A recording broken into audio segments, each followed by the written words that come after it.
चलो स्टार्ट करते हैं बच्चों। काइनेमेटिक्स है ना। एक बार मैं चेक कर लेता हूँ रिकॉर्डिंग वगैरह हो रही है या नहीं। ओके, सब ठीक है।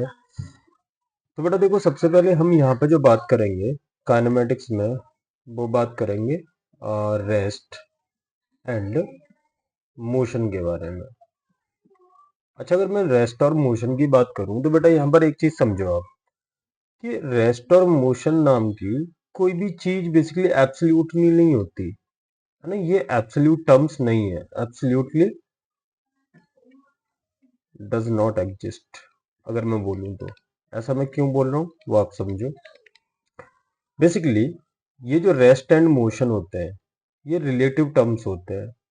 रिलेटिव टर्म्स मीन्स हो सकता है किसी ऑब्जेक्ट के लिए कोई ऑब्जेक्ट जो वो रेस्ट पे भी हो, एट द सेम टाइम वो मोशन में भी हो। एक एग्जांपल ले लेते हैं तो आपको बेटर समझ आएगा। लाइक मैंने कहा कि ये आपका ए है, ये बी है और ये सी है। ठीक है, तीन स्टूडेंट मैंने ले लिए और अगर मैं कह देता हूँ कि इसकी वेलोसिटी जो है वो 3 मीटर पर सेकंड इस डायरेक्शन में, और ये जो जा रहा है ये इधर 10 मीटर पर सेकंड से जा रहा है, और ये इधर लाइक 5 मीटर पर सेकंड से जा रहा है। ठीक भाई। और एक और ले लेते हैं स्टूडेंट, इसको डी बोल देते हैं, और इसकी जो वेलोसिटी है वो 0 है विद रिस्पेक्ट टू ग्राउंड। ठीक है बेटा। तो एक चीज समझना कि अगर मैं आपसे बात करूं कि वेलोसिटी ऑफ ए बताओ, है ना, with respect to D, with respect to D, तो आप क्या बोलोगे भैया? Velocity of A with respect to ground minus velocity of D with respect to ground. तो यहां पर आप जब देखोगे तो आप देखोगे कि भाई जो इसकी वेलोसिटी है, किसकी? ए की वेलोसिटी, ये है आपकी 10 मीटर पर सेकंड, और इसको मुझे डायरेक्शन के साथ लिखना पड़ेगा। किधर जा रहा है भाई? ये प्लस एक्स डायरेक्शन में जा रहा है, तो प्लस एक्स को हम प्लस आई से रिप्रेजेंट करते हैं भाई, और अगर माइनस एक्स होता तो माइनस आई से रिप्रेजेंट करते। इन द सेम में चलो ये भी कर देता हूँ, अगर प्लस वाई होता तो प्लस जे, और माइनस वाई होता तो माइनस जे। तो ठीक है भाई, साइन कन्वेंशन के अकॉर्डिंग मैंने लिख दिया कि जो वेलोसिटी ऑफ ए थी वो 10 मीटर पर सेकंड थी, और डायरेक्शन की बात करें तो वो प्लस आई के एफ थी। ठीक है। अच्छा, वेलोसिटी ऑफ डी की बात करें बेटा तो ये कितना है? 0 है। ठीक है, तो यहां से जो निकला velocity of A with respect to D, वो निकला है 10 metre per second plus I cap direction. In the same way अगर मैं बात करूं भाई वेलोसिटी ऑफ ए की बताओ, है ना, वेलोसिटी ए की बताओ विद रेस्पेक्ट टू बी, तो आप बोलोगे भैया velocity of A with respect to ground minus velocity of B with respect to ground कर दो, है ना। अगर ए को देखो, ए यहाँ पर कौन है? ऑब्जेक्ट हो गया, और जो बी है वो ऑब्जर्वर हो गया, क्योंकि मैं ए की बात करना चाहता हूँ विद रिस्पेक्ट टू बी। ऐसा समझो कि भाई ए जिस गाड़ी पर है ना सवार है, उसी उसके पीछे एक और गाड़ी है जिस पर बी सवार है। ठीक है, और दोनों ही सेम वेलोसिटी से सेम डायरेक्शन में जा रही है ना। तो इसको आप प्रैक्टिकली भी फील कर सकते हो। मीन्स आपका दोस्त है, मान लो वो बाइक पर बैठा है और वो 10 मीटर पर सेकंड से जा रही है, और आप पीछे वाली बाइक पर बैठो, वो भी 10 मीटर पर सेकंड से जा रही है, तो आप क्या देखोगे कि क्या आपको ऐसा नहीं लगेगा कि आपके रेस्पेक्ट में आपका दोस्त जो है वो रेस्ट पर है, क्योंकि दोनों ही सेम वेलोसिटी से चल रहे हो, है ना, सेम डायरेक्शन में। और इसको मैथमेटिकली भी देखो यहाँ पर प्रूव कर सकते हैं, तो मैंने लिखा 10 मीटर पर सेकंड, ए की वेलोसिटी डायरेक्शन की बात करूं तो प्लस आई कैप है, और in the same way B की बात करूं तो बी की भी बेटा 10 मीटर पर सेकंड है, डायरेक्शन की बात करूं तो ये भी है प्लस आई कैप। कितना है भाई? 0 मीटर पर सेकंड आ गया। 10 - 10 0 मीटर पर सेकंड। वहीं पर अगर मान लो मैं बात करूं velocity of A with respect to C, है ना, तो ध्यान से देखना, इसको मैं लिख रहा हूँ velocity of A minus velocity of C. तो वेलोसिटी ऑफ ए बेटा कितना है? ये है आपका 10 मीटर पर सेकंड, डायरेक्शन की बात करोगे तो plus I cap, minus velocity of C की बात करें तो ये है आपके पास 5 मीटर पर सेकंड, डायरेक्शन की बात करें बेटा तो देखना नेगेटिव एक्स में जा रहा है सी जो है, तो मैंने माइनस आई कैप लिखा है। ठीक है, तो देखो ये माइनस और ये माइनस मिलकर प्लस हो जाएगा, तो ये आ जाएगा आपके पास 15 मीटर पर सेकंड। और ये बहुत लॉजिकल सी बात भी है कि जब आपका दोस्त जो है, मान लो आपकी डायरेक्शन के अपोजिट डायरेक्शन में मूव कर रहा है ना, तो आपको उसकी वेलोसिटी ज्यादा ही दिखने वाली है ना। तो आपने क्या देखा यहाँ पर कि ए ऑब्जेक्ट की बात करी है मैंने किसके रेस्पेक्ट में, पहले डी के रेस्पेक्ट में बात करी, फिर बी के रेस्पेक्ट में बात करी, फिर सी के रेस्पेक्ट में बात करी। तो वो स्टूडेंट तो एक ही था ए, और वो सेम वेलोसिटी से ही मूव कर रहा था। लेकिन जब ऑब्जर्वर मैंने चेंज किया, कोई जैसे डी था वो रेस्ट पर था, जैसे ऑब्जर्वर बी है वो क्या कर रहा है, वो 10 मीटर पर सेकंड से ए की तरफ ही जा रहा था। In the same way observer C है, वो 5 मीटर पर सेकंड से अपोजिट डायरेक्शन में जा रहा था। लेकिन तीनों ही ऑब्जर्वर के रेस्पेक्ट में जब मैंने ए का ऑब्जर्वेशन कराई, तो उन तीनों ने अपनी अलग अलग ऑब्जर्वेशन बताई। डी ने बोला कि भैया 10 मीटर पर सेकंड से वो प्लस डायरेक्शन में जा रहा है। बी आया, बी ने बोला कि चल ही नहीं रहा है मेरे रेस्पेक्ट में, तो जीरो है, रेस्ट पर है। सी आया, सी ने बोला कि 15 मीटर पर सेकंड से प्लस आई कैप में जा रहा है। इसीलिए मैं बोल रहा था कि जो रेस्ट और मोशन नाम के जो टर्म्स होते हैं ना बेटा, ये क्या होते हैं आपके, ये बेसिकली रिलेटिव टर्म्स होते हैं, डिपेंड करते हैं कि ऑब्जर्वर का मतलब किस तरह का मोशन है, इस चीज पर डिपेंड करेंगे कि आपका ऑब्जर्वर कौन है, किसके रेस्पेक्ट में बेसिकली बातें की जा रही हैं। तो हो सकता है किसी ऑब्जर्वर के रेस्पेक्ट में कोई पर्टिकुलर ऑब्जेक्ट रेस्ट पर हो, लेकिन वही सेम दूसरे ऑब्जर्वर के रेस्पेक्ट में मोशन में हो। इसीलिए हम इनको रिलेटिव टर्म्स बोलते हैं। एब्सोल्यूट रेस्ट और एब्सोल्यूट मोशन नाम की एक्चुअली में कोई चीज एग्जिस्ट ही नहीं करती है। तो मेरे ख्याल से ये चीज समझ में आ गई होगी। अब थोड़ा हम आगे बात करते हैं।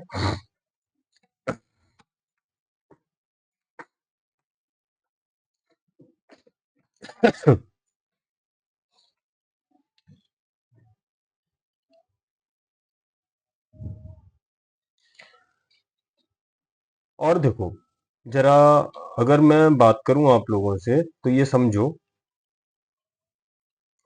कि भाई हमने ये तो देख ही लिया है ना कि रेस्ट और मोशन जो है वो बेसिकली कहीं ना कहीं ऑब्जर्वर पर डिपेंड कर रहे हैं, है ना। तो हम जो ऑब्जर्वर है ना, वो कहाँ से ऑब्जर्व कर रहा है, उस चीज को एक नया नाम देते हैं जिसको हम बोलते हैं बेटा रेफरेंस फ्रेम। अब ये रेफरेंस फ्रेम क्या होता है ना, तो it is the frame,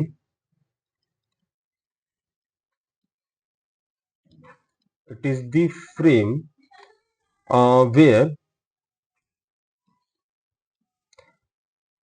we या फिर फ्रॉम वेयर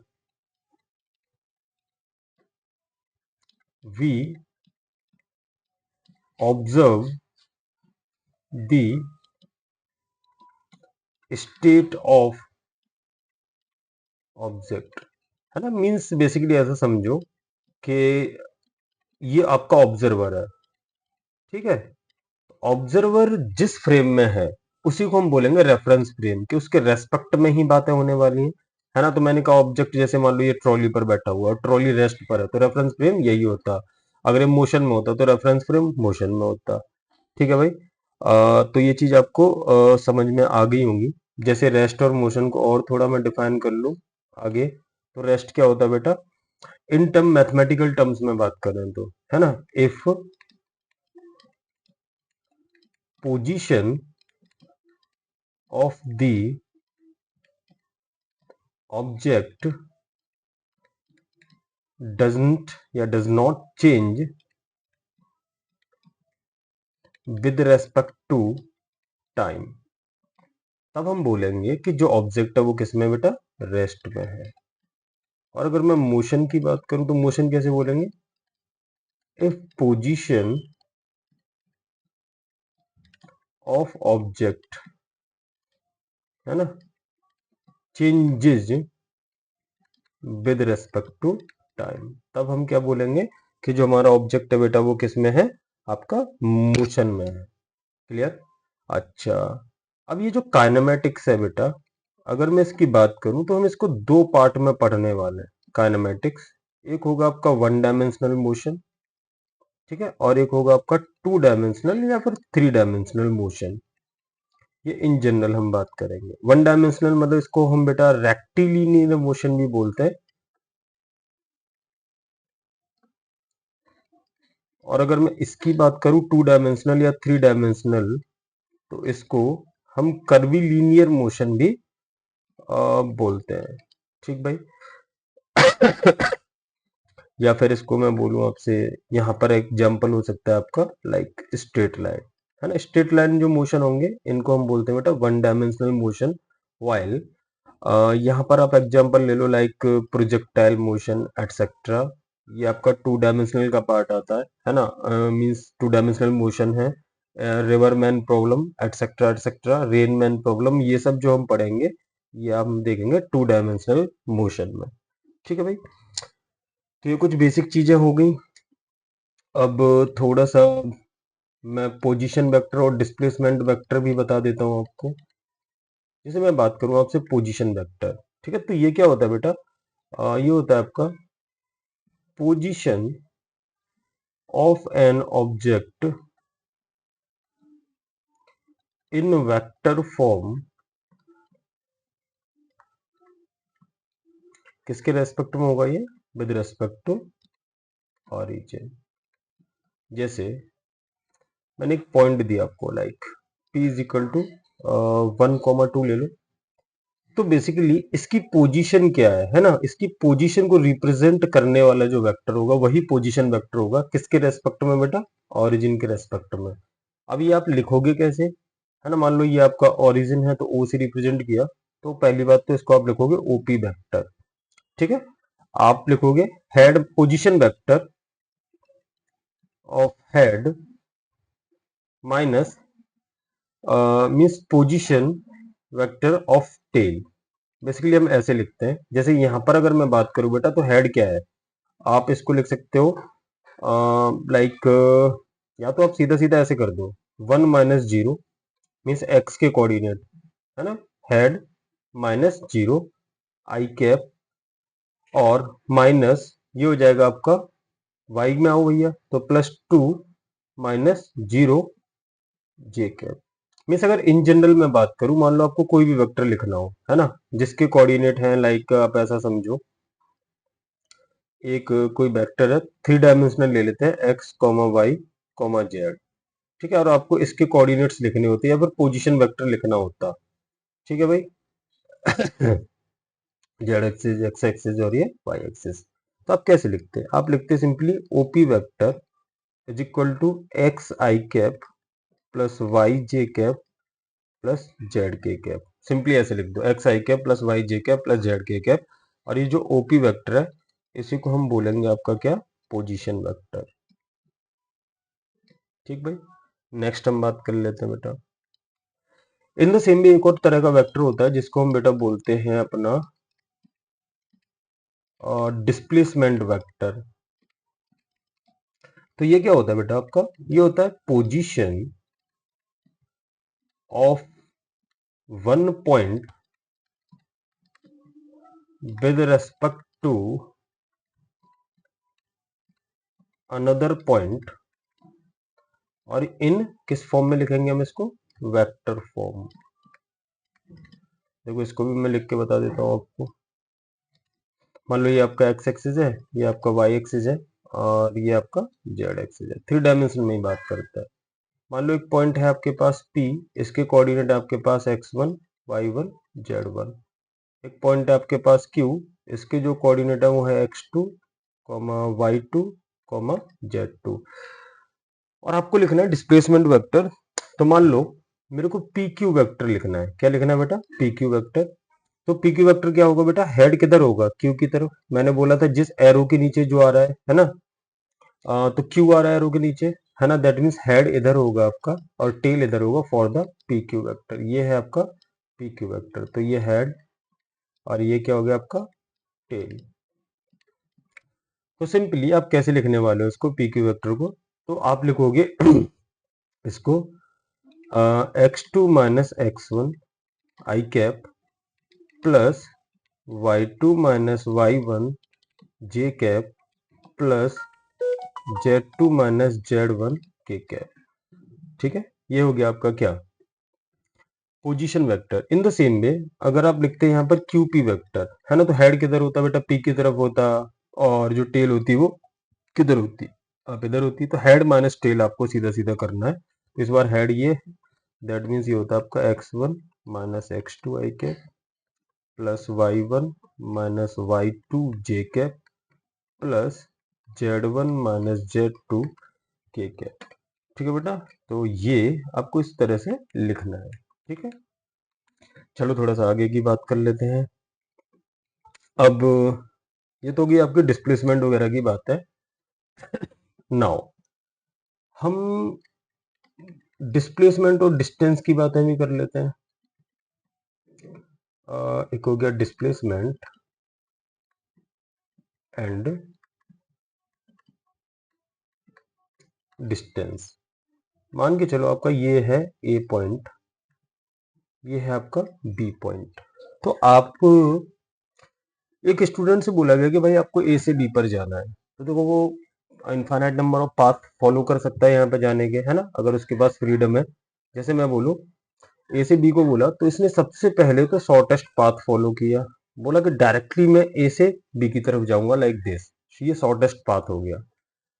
दूसरा बोला बोला घूम घाम के पहले दोस्तों से मिलते हुए, है ना, फिर स्कूल जाऊंगा, फिर कोचिंग जाऊंगा, फिर इस पॉइंट पर पहुंच जाऊंगा। एक पाथ मान लो ये हो गया, इसको मैं बोल देता हूँ पाथ 1, इसको बोल देता हूँ पाथ 2, या फिर मैंने इसको वापस बोला तो इसने कहा कि इस रास्ते से जाऊंगा इस बार मैं लाइक दिस। ठीक है, इसको पाथ 3 बोल देता हूँ। तो ऐसे इनफाइनाइट नंबर ऑफ पाथ हो सकते थे जिससे ये जो स्टूडेंट है वो ए से बी पॉइंट पर जा सकता था। चलो बात करते हैं हम डिस्प्लेसमेंट और डिस्टेंस की। तो बेटा बात को समझना, मैं क्या कह रहा हूँ कि जो डिस्प्लेसमेंट होता है, ये होता है बेटा आपका शॉर्टेस्ट डिस्टेंस, है ना, shortest path between initial position. अगर मैं काइनेमेटिक्स के रेस्पेक्ट में बात करूं तो shortest path between initial position and final position, जो भी शॉर्टेस्ट पाथ होगा बेटा हम उसको बोलेंगे क्या, डिस्प्लेसमेंट। जैसे यहाँ पे फॉर दिस पर्टिकुलर केस अगर मैं बात करूं तो आपका जो पाथ 1 है वो तो डिस्प्लेसमेंट को रिप्रेजेंट करेगा, है ना, और बाकी जो भी पाथ है रैंडम पाथ है ना, वो क्या है बेटा आपके डिस्टेंस को रिप्रेजेंट करेंगे। डिस्टेंस क्या एक्चुअल पाथ को रिप्रेजेंट करता है। डिस्टेंस की अगर बात करें तो actual path taken by the object, है ना, जो ऑब्जेक्ट एक्चुअल पाथ, है ना, लेता है ना, to reach its destination from its initial position. ठीक है, actual path taken by the object to reach its destination from its initial position, ये किसको रिप्रेजेंट करेगा, डिस्टेंस को रिप्रेजेंट करेगा। अच्छा, अगर मैं स्केलर और वेक्टर के टर्म में बात करूं बेटा, तो देखो जो आपका डिस्प्लेसमेंट होता है, जो आपका डिस्प्लेसमेंट होता है, ये आपकी कौन सी क्वांटिटी होती है बेटा, ये होती है आपकी एक वेक्टर क्वांटिटी, है ना, ये ध्यान रखना है आपने, ये हमारी वेक्टर क्वांटिटी होती है। वाइल जो ये डिस्टेंस होता है ये एक हमारी स्केलर क्वांटिटी होती है।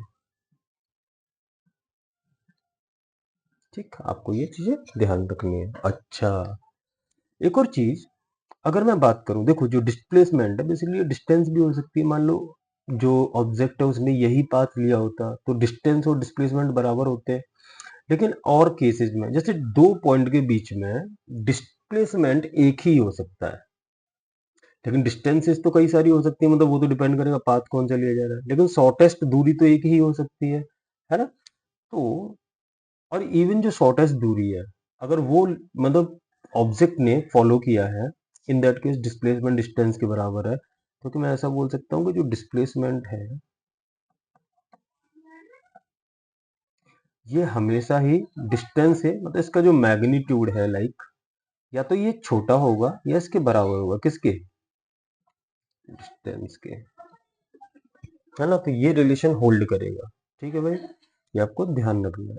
आगे बात कर लेते हैं, एग्जाम्पल से समझते हैं इस चीज को। मान लो एक पर्सन है कुछ क्वेश्चन करते हैं। A person moves 3 meter towards east and then 4 meter towards, कैसे जाता है भाई, in north end then starts climbing on the rope by 12 meter. Then find the displacement. अगर बेटा डिस्प्लेसमेंट की आपसे बात करी जाए है ना यहाँ पर, तो वो कितना होगा, और even distance, find the displacement and distance, दोनों ही फाइंड कर देना। तो ध्यान से यहाँ पर देखना आप लोग, क्या बोला इन्होंने। मान लो कोऑर्डिनेट सिस्टम बना लेते हैं, तो ये कुछ इस तरीके से आप कोऑर्डिनेट सिस्टम कंसीडर कर लो भाई। ये आपका ईस्ट हो गया, इसको आप नॉर्थ ले लो, ये साउथ हो गया, ये वेस्ट हो गया, और ये ऊपर, मतलब एक तरीके से जेड एक्सिस मान लो थोड़ी के लिए, ठीक है। जो जेड एक्सिस है वो अबव को रिप्रेजेंट करेगा, जो आपका ग्राउंड फ्रेम है वो इस फ्रेम में है, ठीक भाई। चाहो तो आप इसको वाई एक्सिस बोल दो थोड़ी देर के लिए, आप इसको एक्स एक्सिस बोल दो। तो एक्स वाई जो प्लेन है बेसिकली ये आपका ग्राउंड प्लेन है, ठीक है। जेड जो है वो वर्टिकल प्लेन है। तो ध्यान से क्वेश्चन में क्या बोला गया पहले ये समझो। इन्होंने बोला कि भैया सबसे पहले तो 3 मीटर चलता है, फ्रॉम ऑरिजिन से स्टार्ट कराते हैं हम इसको, कि 3 मीटर चलता है ईस्ट डायरेक्शन में, तो ये जो चीज होगी वो होगी 3 मीटर इधर। फिर क्या करता है, फिर 4 मीटर चलता है नॉर्थ डायरेक्शन में। आफ्टर दैट ये ऊपर जाता है, मैं इस रोप पर चढ़ना स्टार्ट कर देता, मान लो यहाँ रोप है लाइक दिस, इस पर कितना चलता है 12 मीटर, तो ये मैं लिख देता हूँ 12 मीटर। अब आपसे पूछा कि एक्चुअल डिस्प्लेसमेंट इसका कितना होगा।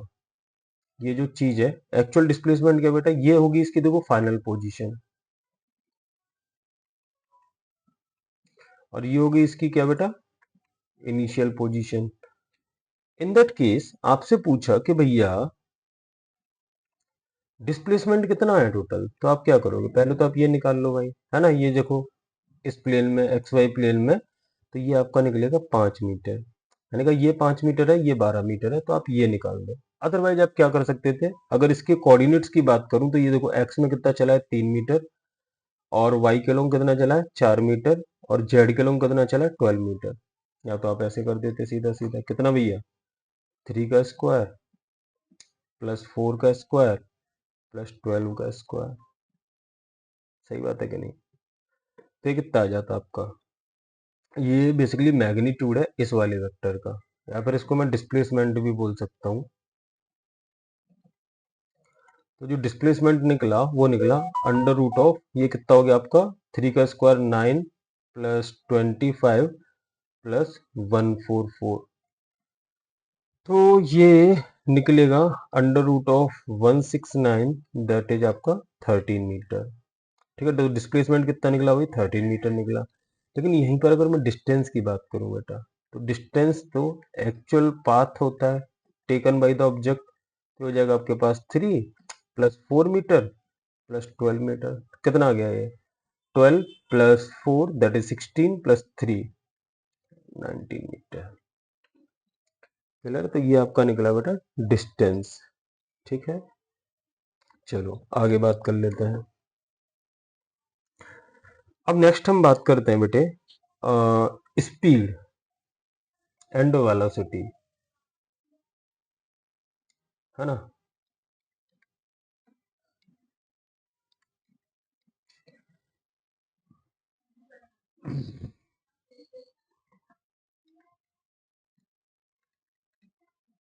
तो ध्यान से, जो बेटा स्पीड होती है इसको हम डिफाइन करते हैं या फिर स्पीड को हम डिफाइन करेंगे total distance upon total time taken, ठीक है। व्हाइल अगर यहीं पर मैं आपसे बात करूं किसकी बेटा, वेलोसिटी की, तो देखो वेलोसिटी एक वेक्टर क्वांटिटी है और ये आपका किसके बराबर होगा, ये होता है आपका बेटा total displacement upon total time taken. ठीक है, तो ये चीजें आपको ध्यान रखनी है, total displacement upon total time taken, ये इसके बराबर होगा। लाइक ऐसा समझो कि आपका ये पॉइंट है ए, ये पॉइंट है बी, तो एक तरीका क्या है, ये है भैया शॉर्टेस्ट पाथ, ठीक, और ये आपका क्या है, कोई अलग पाथ है, तो ये बेसिकली डिस्टेंस को रिप्रेजेंट कर रहा है और ये जो चीज है वो डिस्प्लेसमेंट को रिप्रेजेंट कर रही है। तो आपको ये पता है कि जो मैग्नीट्यूड ऑफ डिस्प्लेसमेंट है ये आपका लेस देन और इक्वल टू होता है डिस्टेंस के, ठीक बेटा। अच्छा, थोड़ा वेलोसिटी के बारे में बात करूं तो जो वेलोसिटी है, क्योंकि डिस्प्लेसमेंट एक वेक्टर क्वांटिटी है, तो जो वेलोसिटी है ये भी आपकी कैसी क्वांटिटी आने वाली है, एक वेक्टर क्वांटिटी ही आने वाली है। वाइल अगर मैं स्पीड की बात करूं तो बेटा डिस्टेंस जो है वो स्केलर क्वांटिटी होती है, तो स्पीड भी हमारी कैसी होती है, एक स्केलर क्वांटिटी होती है। ठीक है, ये ऑलवेज पॉजिटिव, और ये पॉजिटिव, नेगेटिव और जीरो कुछ भी हो सकती है वेलोसिटी। ठीक है भाई, अब इवन देखो स्पीड के बारे में भी मैं बात करता तो यहाँ पर हम दो चीजें के बारे में बात कर सकते थे। एक हो सकता था आपका एवरेज स्पीड, है ना, और एक हो सकता था आपका बेटा इंस्टेंटेनियस स्पीड। अब ध्यान से समझना, एवरेज स्पीड को आप कैसे डिफाइन करोगे भाई, जो एवरेज स्पीड होता है यहाँ पर हम जो बात करते हैं वो एक टाइम ड्यूरेशन की बात करते हैं। ठीक है, एक टाइम ड्यूरेशन के बीच में जो स्पीड थी वो कितनी थी, लाइक ऐसा समझो कि मान लो मुझे 100 किलोमीटर दूर जाना है ना, तो मेरी जो स्पीड है, मान लो बाइक से मैं जा रहा हूँ, किसी इंस्टेंट पर 100 थी, कुछ देर में 100 पे चला, कुछ 60 पे चला, कुछ 50 पे चला, है ना, और कुछ 70 पे चला। तो बेसिकली अगर मान लो एक इंस्टेंट की अगर बात करी जाती है ना, तो उसको मैं बोलता इंस्टेंटेनियस स्पीड, की इस इंस्टेंट पर मेरी जो स्पीड है वो इतनी थी, मान लो 60 थी। लेकिन अगर पूरी जर्नी में 100 किलोमीटर की जर्नी में मुझसे पूछते कि भाई मेरी स्पीड कितनी थी, तो जो हम बात करेंगे एक ड्यूरेशन में, वो बेटे क्या होगी, हमारी एक एवरेज स्पीड होगी। लेकिन एक इंस्टेंट की जब बात कर रहे होंगे तो हम उसको बोलेंगे इंस्टेंटेनियस स्पीड। तो यहाँ पर लिख देते हैं एट सम इंस्टेंट, किसी इंस्टेंट पर हम एग्जैक्टली बात कर रहे होंगे कि स्पीड आपकी बेटा क्या होने वाली है। ठीक, तो ध्यान ध्यान से, अगर मैं इसकी बात करूं एवरेज स्पीड की, तो वी एवरेज ये हो जाएगा आपके पास सीधा सीधा एस, मतलब total distance travelled upon total time taken, या फिर है ना एस अपॉन टी, ऐसे लिखते हैं। इन द सेम वे अगर मैं इसकी बात करूं तो ये किसी एक इंस्टेंट के लिए बातें हो रही है। ठीक है भाई, किसी इंस्टेंट पर स्पीड कितनी थी। ठीक, अच्छा, इन द सेम वे मैं यहाँ पर भी बात कर सकता हूँ बेटा वेलोसिटी की, तो यहाँ पर एक हो सकता है आपका बेटा average velocity.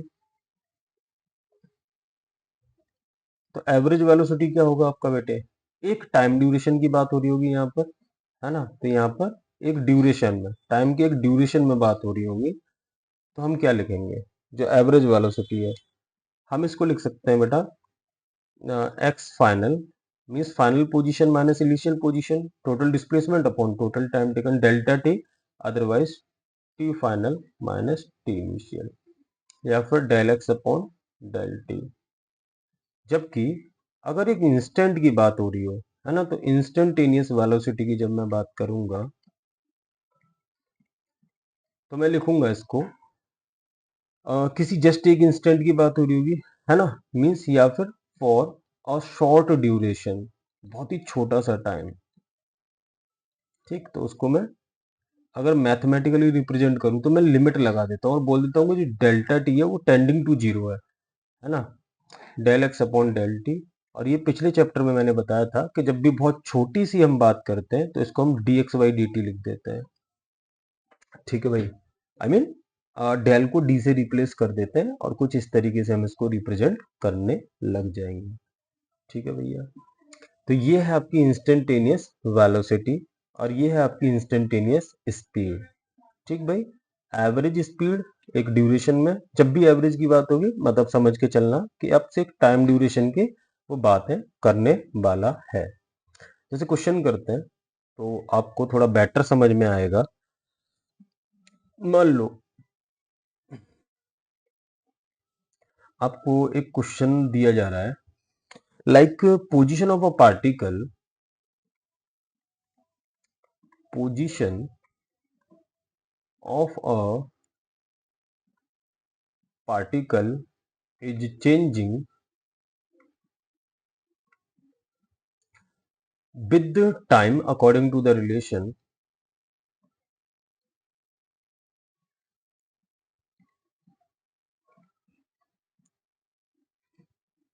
according to the relation x is equal to tq plus 3t plus 4, then find the speed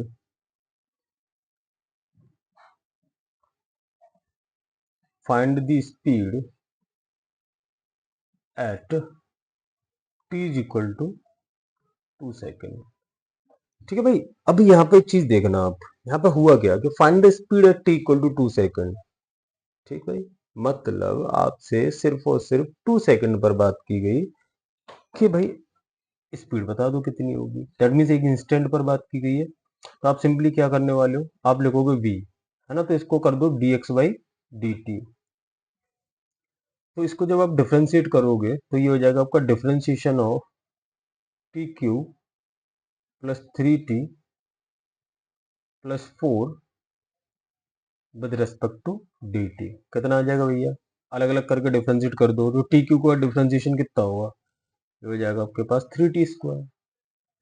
3t का कितना होगा, सिर्फ 3 होगा, 4 का डिफरेंशिएशन 0, तो ये हो गया आपका 3t स्क्वायर प्लस 3। तो वेलोसिटी अगर निकालें at t equal to 2 second, तो आपने जो निकाली वो निकाली 3 इंटू टी की जगह 2 रख देते हैं स्क्वायर प्लस 3, फिर आपके पास 3 इंटू 4 प्लस 3, तो 12 प्लस 3 15 मीटर पर सेकेंड। ठीक है भाई, ये क्या निकला आपका, ये निकली वेलोसिटी। ठीक है, और क्योंकि ये पॉजिटिव साइन है तो आप क्या बोलोगे कि जो इंस्टेंटेनियस वेलोसिटी है इसका जो मैग्नीट्यूड होगा, है ना, वही हमेशा क्या होगा आपका इंस्टेंटेनियस स्पीड के बराबर होगा। और इन्होंने हमसे स्पीड पूछी थी तो भैया डायरेक्टली ये आपका 15 मीटर पर सेकंड, मान लो ये -15 आ गया होता, है ना, तो बस उसका मॉड ले लेते हम और इंस्टेंटेनियस स्पीड बता देते कितना बेटे 15। ठीक है, चलो बढ़िया है, आगे हम बात कर लेते हैं। जैसे एक क्वेश्चन और ले लेता हूं मैं, देखो बोला कि जैसे ए से बी एक ऑब्जेक्ट जा रहा है। ठीक भाई, ए से बी एक ऑब्जेक्ट जा रहा है, तो ये क्या करता है, ए से बी जाने में, ए टू बी, ये जाता है with velocity v1 and B to A, जब ये बी से ए की तरफ आता है तो आता है with velocity v2 metre per second. तो आपसे देखो क्या पूछा, find average speed during complete journey, find average speed during complete journey. अच्छा बेटा, एवरेज स्पीड होती क्या है, तो ध्यान से, जो एवरेज स्पीड होता है बच्चा वो क्या होता है आपका total distance upon total time taken, यही तो होता है। अब देखो इधर से इधर जब ये गया तो बोला है v1 स्पीड से, और इधर से इधर जब जाता है तो v2 स्पीड से जा रहा है। ठीक है भाई, मान लो ए और बी के बीच की जो दूरी है इसको मैं कह देता हूँ कि ये कुछ डी है। कितनी है भाई? डी है। तो टोटल डिस्टेंस कितनी ट्रेवल की जाएगी? 2d के बराबर। लिख दो यहाँ पे 2d upon total time taken. मान लो यहाँ से यहाँ जाने में, ए टू बी जाने में जो टाइम लगता है वो t1 टाइम लगता है, और बी से ए जाने में जो है वो t2 टाइम लगता है। तो आप इसको लिखोगे बेटा t1 प्लस t2। अच्छा t1 निकालोगे कैसे? तो भैया क्या होता है आपका टाइम? ये होता है आपका डिस्टेंस अपॉन वेलोसिटी, ठीक है, या फिर डिस्टेंस अपॉन स्पीड। तो देखो यहाँ पे क्योंकि डायरेक्शन सेम है तो आपका जो स्पीड और डिस्टेंस है उनका है ना सेम ही रहने वाली है वो। ठीक भाई। तो t1 इज इक्वल टू, मैं बोलूंगा कि भाई कितनी दूरी चली d, कितनी वेलोसिटी से? v1 से। तो जो टाइम आया वो t1 इतना आ गया। एंड अगर मैं t2 की बात करूं तो ये हो जाएगा आपका d अपॉन, यहाँ पर है ना जो वेलोसिटी या स्पीड है वो कितना है भाई फिलहाल? v2 है। तो t2 जो आ गया वो d अपॉन v2 आ गया। यहाँ पे पुट कर देते हैं बेटा, तो आपका जो एवरेज स्पीड आ जाएगा है ना, तो ये कितना आ जाएगा? तो आप बोलोगे 2d upon d upon v1 plus d upon v2।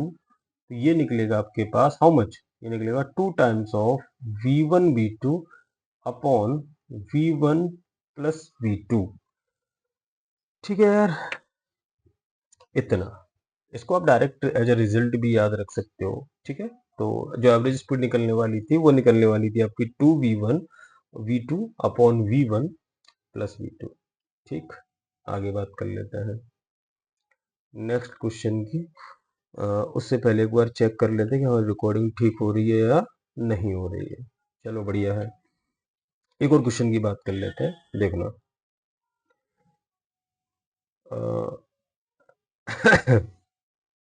देखो, an object is going from A to B and from B to C takes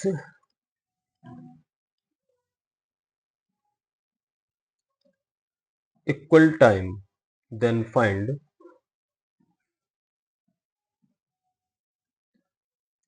average speed of the total journey. Takes equal time, है ना, time equal लगता है। अच्छा ये भी दिया गया कि देखो कि ये डायग्राम भी दिया है ना साथ में, ए बी और ये सी। इसमें ए से बी तक v1 वेलोसिटी से जाता है और बी से सी तक v2 वेलोसिटी से जाता है। ठीक, यहाँ पर इन्होंने बस बोला है कि भाई टाइम जो इक्वल लगता है, मीन्स ए से बी जाने में भी मान लो टी टाइम लग रहा है और बी से सी जाने में भी कितना टाइम लग रहा है बेटे? टी टाइम लग रहा है। अब आपसे पूछा है कि भैया एवरेज स्पीड क्या होगी, तो अगेन एवरेज स्पीड का फॉर्मूला बच्चा आपको पता है ना क्या होता है? तो एवरेज स्पीड होता है आपके पास how much, total distance upon total time. यहाँ तो बेटा देखो सीधे सीधे ये एक ही डायरेक्शन में मूव कर रहा है ना, तो डिस्प्लेसमेंट और डिस्टेंस दोनों ही बराबर होंगे, इसमें कोई डाउट नहीं है हमें। अच्छा बात करते हैं टोटल डिस्टेंस की। तो देखो अगर डिस्टेंस की बात करें तो ये हो जाएगा आपका distance from A to B plus distance from B to C upon total time taken. तो देखो टाइम तो बराबर ही लग रहा है, तो 2t लिख देता हूँ क्योंकि मैंने यहाँ टी कंसीडर कर रखा है। अच्छा डिस्टेंस को ए से बी को मैं वी और टी के टर्म में लिखूंगा तो कैसे लिखूंगा? Distance is equal to speed into time, तो v1t प्लस इसको लिखूंगा v2t divided by 2t। T cancel out हो गया, तो इस वाले केस में बेटा जो आपकी एवरेज स्पीड निकली वो कितनी निकली? v1 plus v2 divided by 2। ठीक है भाई, चलो नेक्स्ट बात कर लेते हैं।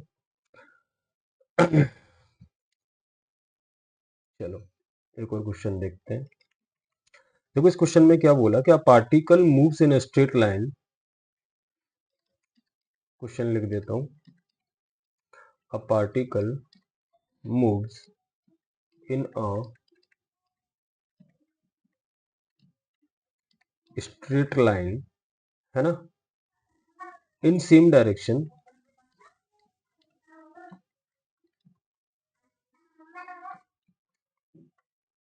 For 20 second with speed 3 meter per second and then moves with speed 4 meter per second for another 20 seconds। ठीक है भाई, and finally move with 5 meter per second for next 20 seconds and move with 5 meter per second for next 20 seconds। ठीक है, then पूछा है what is the average speed of the particle, then what is the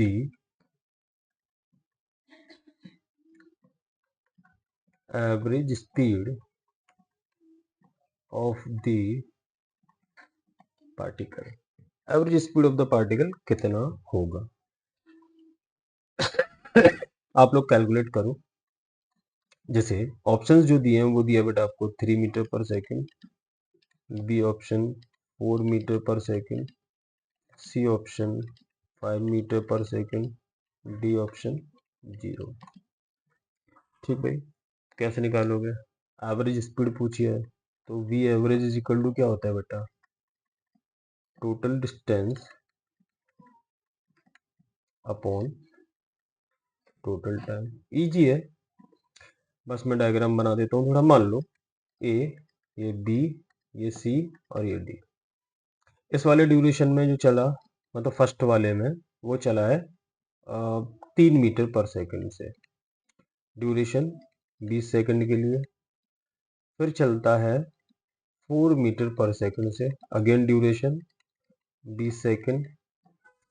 तीसरे duration में चला है 5 metre per second से, again duration ये भी 20 सेकंड का है। ठीक, तो आपसे पूछा भैया टोटल डिस्टेंस मतलब एवरेज स्पीड कितना होगा, तो डिस्टेंस, डिस्टेंस कैसे निकालोगे भाई, आप वैसे तो इसको ऐसे लिखते हैं कि D A B plus D B C plus D C से D divided by total time T one, या फिर T A B plus T B C plus T C D. देखो 20 प्लस 20 20, इसको तो ऐसे ही लिख देता हूँ मैं, ये कितना हो जाएगा भाई, तो आप ऐसे लिखोगे, देखो 3 velocity into time, speed into time कर दो ना यार, तो डिस्टेंस आपको मिलती जाएगी। तो 3 into 20 plus 4 into 20 plus 5 into 20 divided by, आप चाहो तो इसको 3 इंटू 20 लिख सकते थे।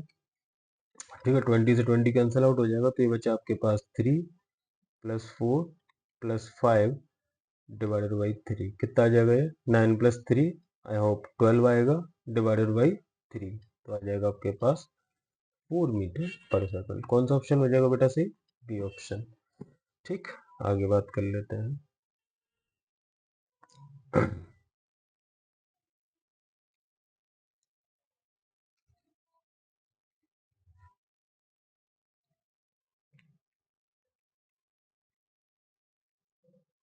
अच्छा, कुछ थोड़ा ऑब्जर्वेशन पर मैं बात कर लेता हूँ, ठीक है, मतलब ये इंपॉर्टेंट पॉइंट है। मैं कहता हूँ in a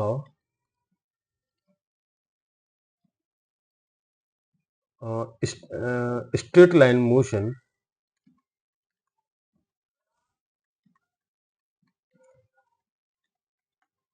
without U turn, है ना, कोई भी मतलब डायरेक्शन चेंज नहीं हो रही, बेसिकली जो मोशन है वो या तो प्लस एक्स में हो रहा है या माइनस एक्स में हो रहा है कंटिन्यूसली, कोई डायरेक्शन का चेंजेस हमें देखने को नहीं है मिलेंगे इन दैट केस, क्योंकि मोशन स्ट्रेट लाइन है ऑलरेडी और कोई टर्न भी नहीं ले रहा, तो आप क्या बोल सकते हो कि भैया डिस्टेंस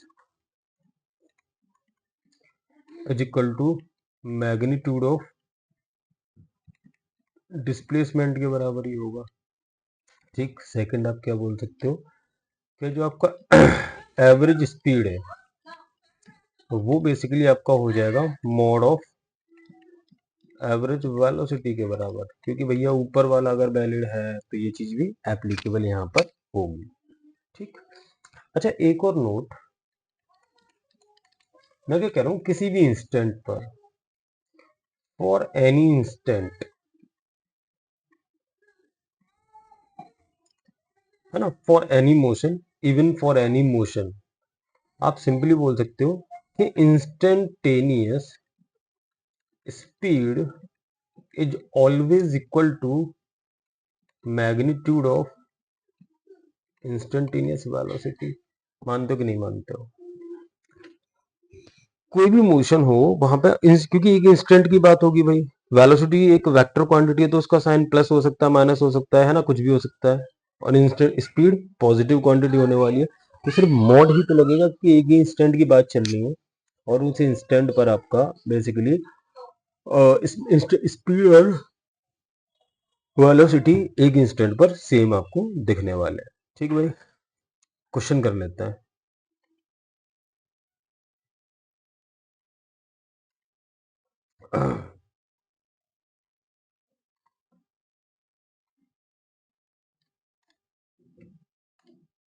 चलो भाई स्टार्ट करते हैं।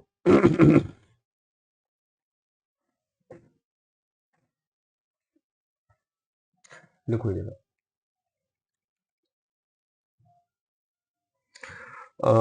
the coordinate of a moving particle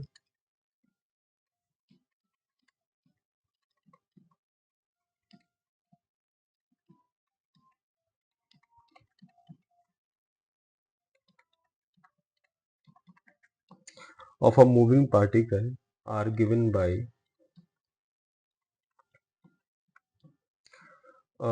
x is equal to ct square and y is equal to, ये हो जाएगा आपके पास bt square, then the speed of the particle is given by, then the speed of particle is given by, options में लिख देता हूं। जैसे पहला ऑप्शन है बेटा आपका 2t c plus b, second option है आपका 2t under root of c square minus b square, and third option है आपका t times of under root of c square plus b square, and fourth option है आपका बेटा 2t under root of c square plus b square. ठीक भाई, तो ये कुछ ऑप्शंस हैं, आपको बताना है स्पीड ऑफ द पार्टिकल कितनी होगी। एक्स जो कोऑर्डिनेट है वो कुछ इस तरीके से टाइम के साथ चेंज हो रहा है, वाई कोऑर्डिनेट आपका कुछ इस तरीके से चेंज हो रहा है। तो देखो मैं क्या कह रहा हूँ, क्योंकि आपको पता है X is equal to C T square है and Y is equal to है बी टी स्क्वायर, हेंस अगर वेलोसिटी इन एक्स डायरेक्शन की बात करी जाए तो मैं करूंगा D X by D T, ये आपके पास निकला बेटा V X, velocity in X direction, है ना, तो ये होगा D X by D T, इसको डिफ्रेंशिएट कर दो भाई तो ये आएगा आपके पास 2c t के बराबर। इन द सेम वे अगर y के अलॉन्ग आपको वेलोसिटी निकालनी है तो ये जो y वाला कोऑर्डिनेट है ना, आप इसको डिफ्रेंशिएट कर दो भाई विद रिस्पेक्ट टू टाइम, तो हो जाएगा dy अपॉन dt, तो 2 टाइम्स ऑफ bt हो जाएगा ये। ठीक भाई। अच्छा वेलोसिटी की बात करें, वेलोसिटी वेक्टर, तो बेसिकली ये हो जाएगा आपका v x i cap plus v y j cap, है ना। अब अगर इसके मैग्नीट्यूड की आप बात करोगे तो मैग्नीट्यूड ऑफ वी वेक्टर बेटा कितना हो जाएगा, तो क्योंकि ये वी एक्स और वी वाई दोनों ऑर्थोगोनल वेक्टर्स हैं तो इनका जो आ जाएगा रिजल्टेंट वो आएगा v x square plus v y square. ये करके देख लेना, अगर इसमें डाउट है तो आप थोड़ा वेक्टर वाला वीडियो पहले देखो फिर ये चीजें देखना। तो ये हो जाएगा आपके पास बेटा 2ct का होल स्क्वायर प्लस 2bt और इसका होल स्क्वायर, लाइक कितना आ जाएगा बेटे, यहाँ से 2 बाहर आ जाएगा, इवन t भी बाहर आ जाएगा, ये आपके पास बचेगा c square plus b square. कौन सा ऑप्शन हो जाएगा? सेकंड ऑप्शन करेक्ट हो जाएगा। ठीक है भाई, चलो आगे बात कर लेते हैं। Next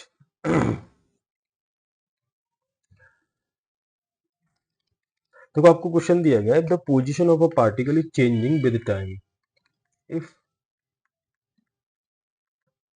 position of particle is changing with time according to the relation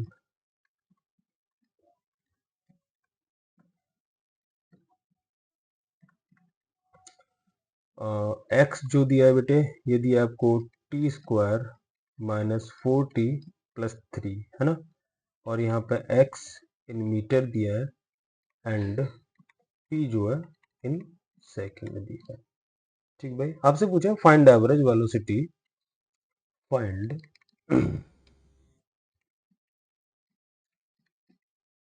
average velocity between t is equal to 1 second to t is equal to 3 second. आपसे एवरेज वेलोसिटी पूछा भैया, t इक्वल टू 1 सेकंड और t equal to 3 second के बीच में, x आपको इतना दे दिया। अच्छा, एवरेज वेलोसिटी होता क्या है भाई, तो देखना ध्यान से। जो एवरेज वेलोसिटी होता है आपका, ये होता है आपका टोटल डिस्प्लेसमेंट, डिस्टेंस नहीं होता बेटा, है ना, displacement upon total time taken, या फिर इसको मैं लिख दूं final position minus initial position. Displacement vector यही तो होगा, शॉर्टेस्ट पाथ बिटवीन, है ना, तो final position minus initial position और T final minus T initial. X final कैसे निकाला जाए, तो एक्स फाइनल का मतलब हो गया कि टी इक्वल टू 3 सेकंड का, है ना, तो ये हो जाएगा टी इक्वल टू 3 सेकंड का। निकाल लो भाई, इसमें टी की वैल्यू 3 पुट कर दो बस, 3 स्क्वायर माइनस 4 इंटू 3 प्लस 3, कितना आ गया भाई, ये आ जाएगा आपके पास 9 minus 12 plus 3, I hope zero आ गया क्या? ठीक, अब मैं निकालता हूँ X initial that is at T equal to 0 second, कितना हो जाएगा भाई, ये तो हो जाएगा आपका 0 का स्क्वायर माइनस 4 इंटू 0 प्लस 3, सही बात, तो ये कितना आ गया भाई आपका 0 माइनस 0 प्लस 3, एक minute, t equal to 1 second था, सॉरी 1 सेकेंड है, तो इसको सही कर लेते हैं।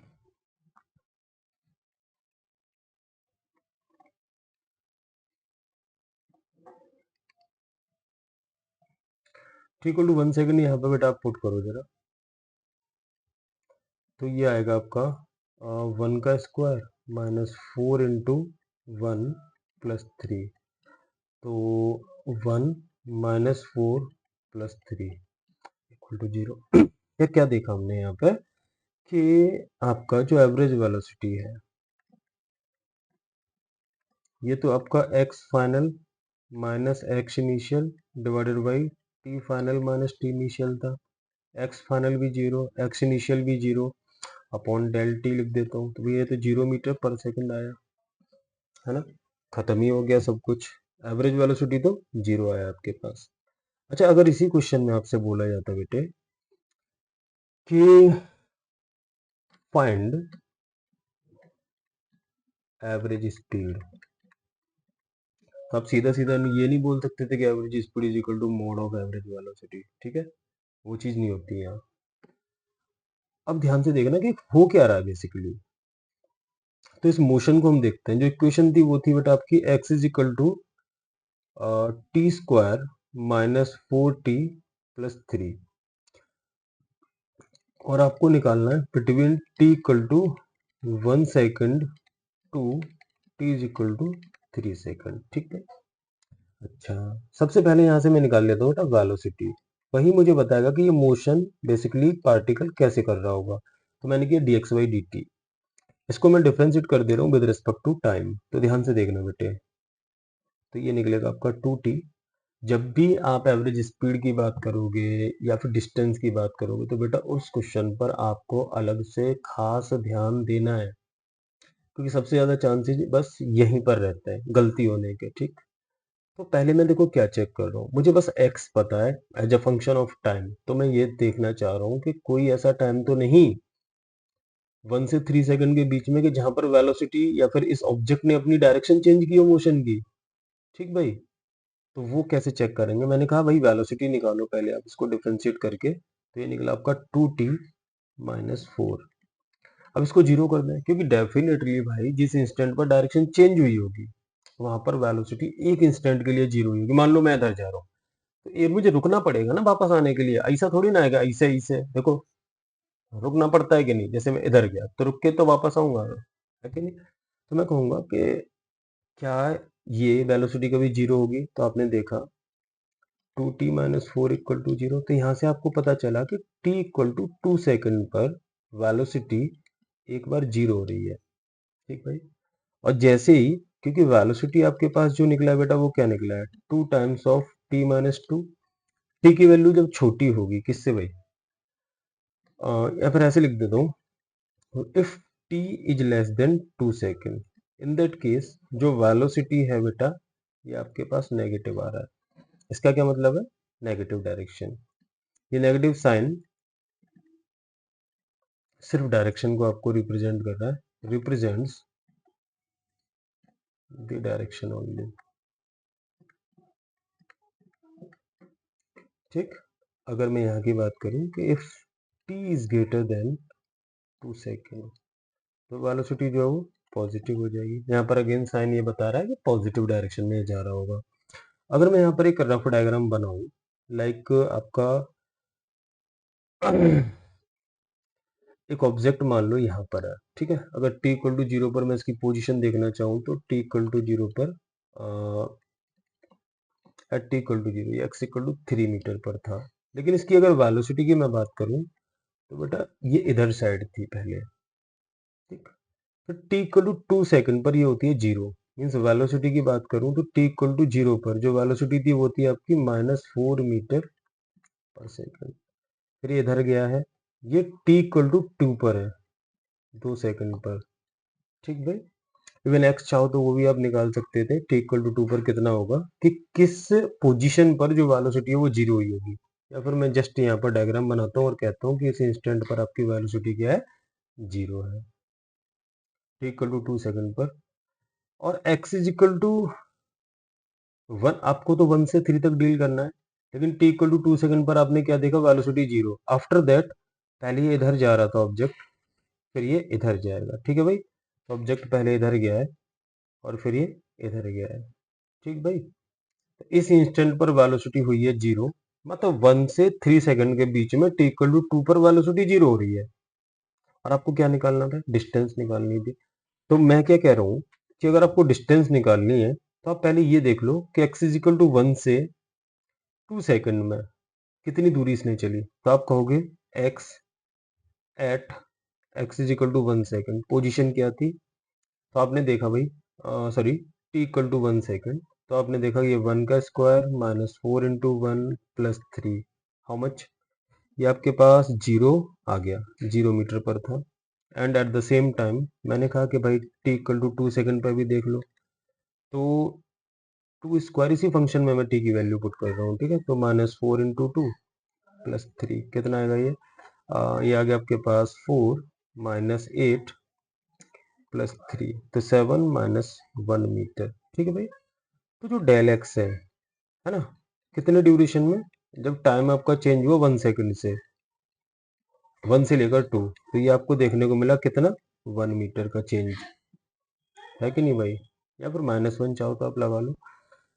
अच्छा यार एक बात बता, t इक्वल टू 1 सेकेंड पर ये x इक्वल टू 0 पर था, तो ये जो दूरी है वो 1 मीटर है ना, t इक्वल टू 1 से यहाँ से यहाँ तक वापस आ गया यहाँ, तभी तो डिस्प्लेसमेंट आपका पिछले वाले केस में जीरो हुआ था भाई, कि t इक्वल टू 3 सेकेंड पर वापस ये जीरो आ गया था, पोजीशन x इक्वल टू 0 आ गया था। ठीक, और t इक्वल टू 1 पर भी कितना था, इतना था, t इक्वल टू 3 पर भी इतना था। मतलब वह देखो 1 से 2 तक 1 मीटर चला, फिर 2 से 3 तक अगेन 1 मीटर चला। तो टोटल डिस्टेंस की अगर बात करूं तो टोटल डिस्टेंस कितना चल लिया ये, आप क्या बोलोगे भाई? टोटल डिस्टेंस जो है वो है आपका 1 + 1 दैट इज 2 मीटर। ठीक है भाई। और जब ये इतना है तो एवरेज स्पीड आप क्या लिखोगे भाई? एवरेज स्पीड होता है आपका total distance upon total time. तो भैया टोटल डिस्टेंस 2 मीटर है, टाइम की बात करें तो 1 से 3 सेकंड, 3 - 1 2 सेकंड, तो ये आ गया आपके पास 1 मीटर पर सेकंड। तो डिफरेंस समझ में आया आपको? यहाँ पर हमने क्या निकाला है? एवरेज स्पीड निकाली है। पिछले वाले क्वेश्चन में बेटे हमने क्या निकाला था? यहाँ पर हमने निकाला था एवरेज वेलोसिटी। जो एवरेज वेलोसिटी आई थी वो कितनी आई थी? ये आई थी 0 मीटर पर सेकंड। ठीक है भाई, तो आपको ये चीज ध्यान रखनी है।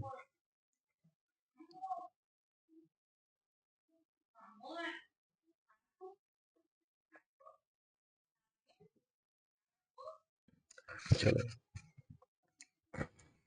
एक क्वेश्चन और कर लेते हैं। मान लो आपसे बोला गया, पहले क्वेश्चन लिख देता हूँ, ध्यान से सुनना, अच्छा क्वेश्चन है। 1/3 ऑफ द डिस्टेंस, है ना, particle goes with speed 6 meter per second and the remaining journey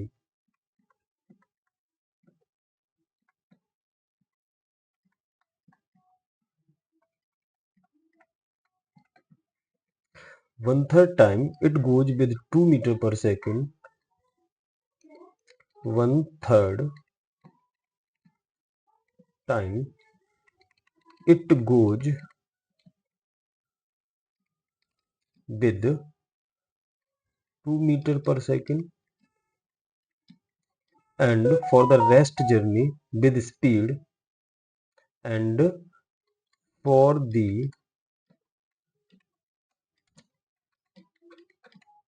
rest journey with 4 meter per second. Then find the average speed.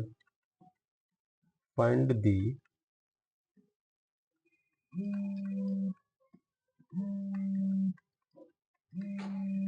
Average speed.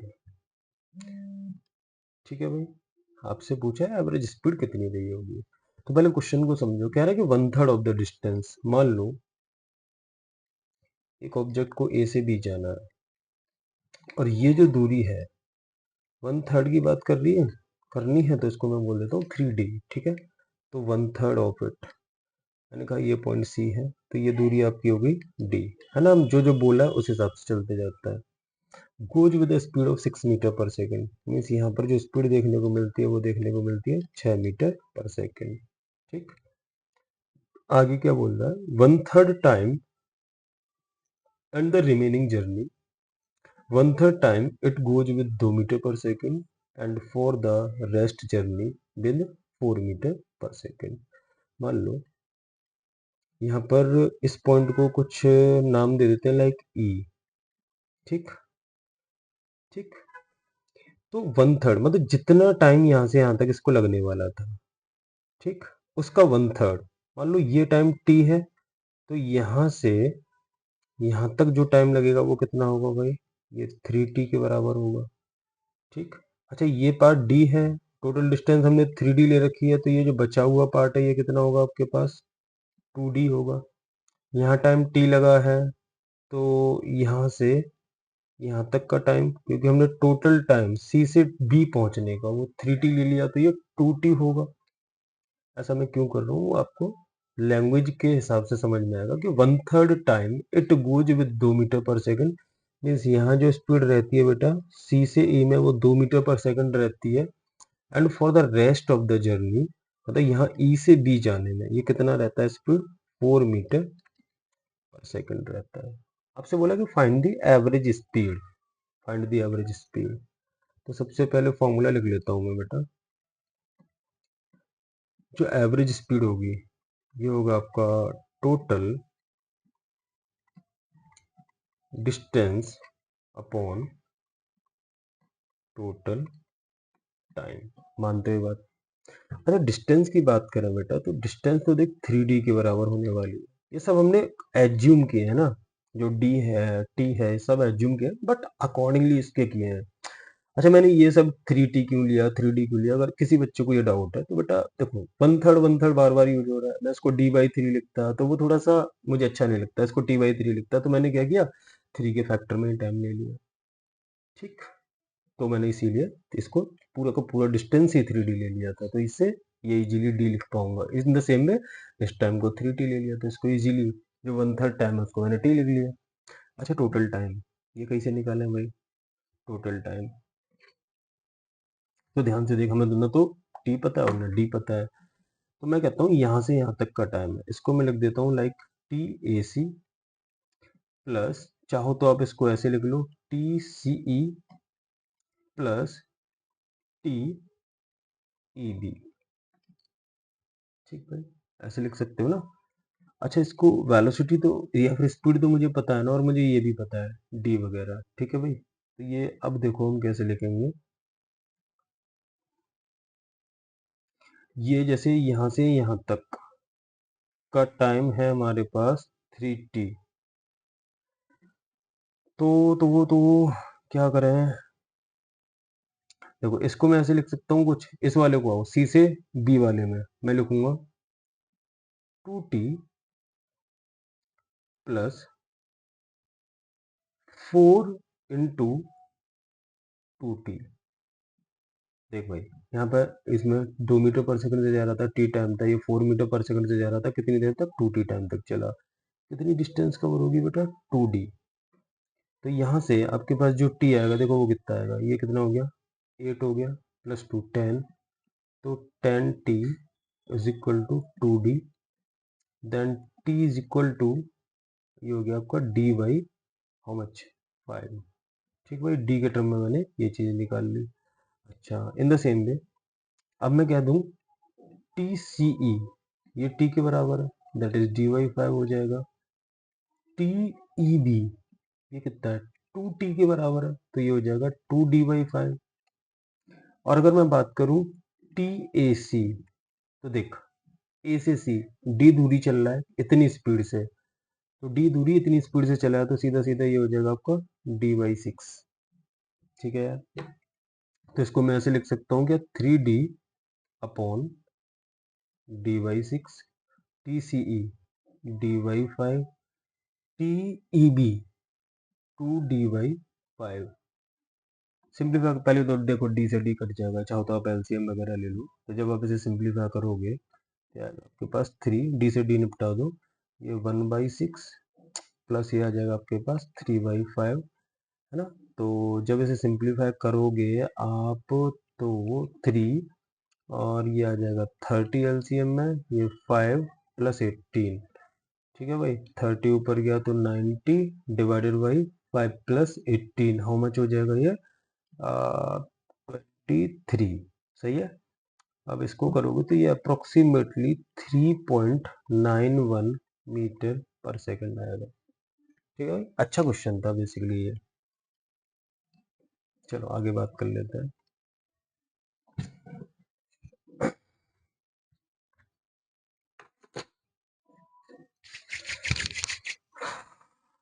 समझ में आ रहा है बच्चों आप लोग को?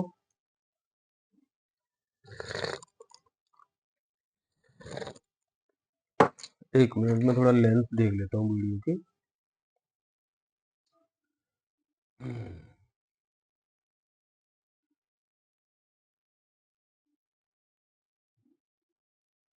1 घंटा 8 मिनट। चलो एक और क्वेश्चन कर लेते हैं ना, फिर मैं इसको वीडियो को यहीं तक रखूंगा, बाकी चीजें फिर नेक्स्ट वीडियो में बता दूंगा। ठीक है, एक क्वेश्चन जैसे लिखो, a particle move from A to B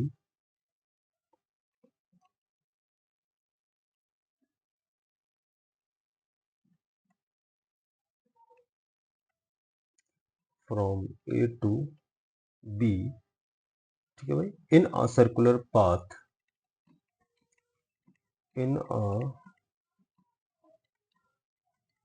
circular path of radius capital R covering an angle theta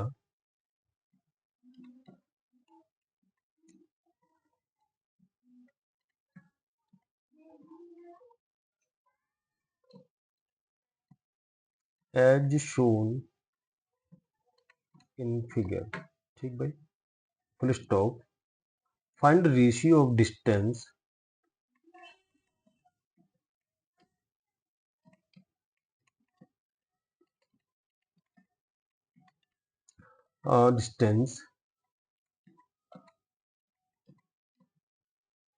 and magnitude of displacement. ठीक भाई, ऑफ द पार्टिकल. डायग्राम भी बना देता हूँ, ये दे रखा है आपको क्वेश्चन में. एक मिनट.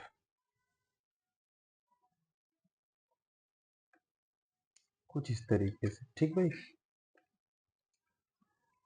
जैसे एक ऑब्जेक्ट है और ये पॉइंट आप ए मान लो, एक पॉइंट यहाँ बी मान लो, तो ये कुछ थीटा दूरी चलता है. ए से बी जाने में कितनी डिस्टेंस इसने चली और कितना इसका डिस्प्लेसमेंट हुआ. तो ध्यान से, अगर इसके डिस्प्लेसमेंट की बात करूँ तो बेटा यही तो होगा डिस्प्लेसमेंट. इसको थोड़ा हम बाहर निकाल लेता हूँ ट्रायंगल को. देखो ये कैसा बनेगा. ये पॉइंट आपका ए है. पहले हम डिस्प्लेसमेंट की बात कर लेते हैं. ये पॉइंट आपका बी है और ये है आपका डिस्प्लेसमेंट. ठीक. अच्छा, ये भी आर है. ओ से बी की दूरी आर और ओ से ए की दूरी भी आर. ये एंगल जो है वो थीटा है. ध्यान से देखना बेटा यहाँ.